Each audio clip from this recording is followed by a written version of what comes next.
One of the key features of the AI networking platform is the ability for you to arrange meetings and build connections with other attendees even before the show opens its door.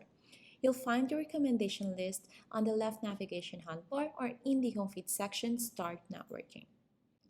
These are the list of smart recommendations that's specially curated based on our AI matchmaking software and the answers you've given on the onboarding process. So aside from the onboarding questions, the AI actually learns your behavior by understanding the profiles that you have skipping, showing interest, or setting up meetings with. Initially, you'll have around 10 lists of participants, but the more you interact into this list, the better recommendations will then come true and matches you will receive. As you can see, on each profile, you have 3 call to action buttons. The fast go to action button is for you to show interest and include a personalized message if you wish to do so. By showing interest, this profile will sit directly into my interested list. Or you can go straight ahead and request a meeting with someone. You can also skip a profile if they are not relevant for you. No one will know that you've skipped them, so don't hesitate to take this action, and these will help our AI learn even further on the type of participants you'd like to meet with. All the profiles that you've skipped will sit directly into my skip list. And you can always unskip users if you change your mind for whatever reasons. When someone shows interest in your profile, you'll find them under interested in you. From here, you can show interest back, you can request a meeting, you can skip a profile, or this is where you can actually initiate a chat message. You'll only be able to send chat messages when a user is interested in you or you've already made a connection. The connection is formed in two ways, either by having accepted meetings or by showing interest back and creating a handshake, similar to this one. Once a mutual interest has been established, the profile will sit directly into my connection list. So these are the list of everyone you've connected with throughout the entire event. You can review your connections directly from here, as well on the sidebar on the right hand side where you can instantly chat with your connections.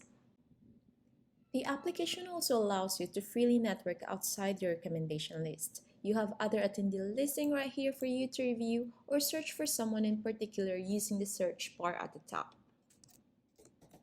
So if you know someone is coming to the event, you can definitely search for them.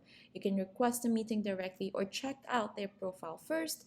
And from here, you can also initiate a meeting. And you can see here the initial invitee name. You can add additional users into this. You can select the date, the time, and the location, which is your booth. Also include a personalized message to increase acceptance rate. And as you notice, this is why it's always important to update your availability in the profile section, because this will take into account everyone's meeting availability, making sure the time works for everyone. So we also have here the pending meeting request limit. It only means that you'll regain the meeting count back once the user take action on the meeting request you've sent, or either you can cancel the meeting. It just really means that you really have to think about whom you are sending the meeting request, and if they are unresponsive, you have the option to cancel your request to regain the meeting count and use it to send request to someone else.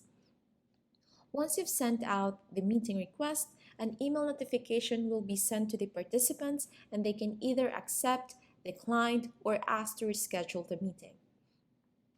An email notification will also be sent to you for any responses. Equally, you can see here if the meeting request has been accepted by the other party, question mark, if not, X for decline. Moving to my schedule, if you go to your profile, you can see here my schedule. So these are all the meetings that you have been accepted, sent, and received, and will be available right here. So you can filter out by dates, by selections if you receive any requests, and you can even have a tag if it's confirmed, awaiting response, or pending action from your end. So again, all the meeting requests requires mutual confirmation, and they will be reminded on a timely basis. So make sure to send out your requests as early as possible to make relevant connections.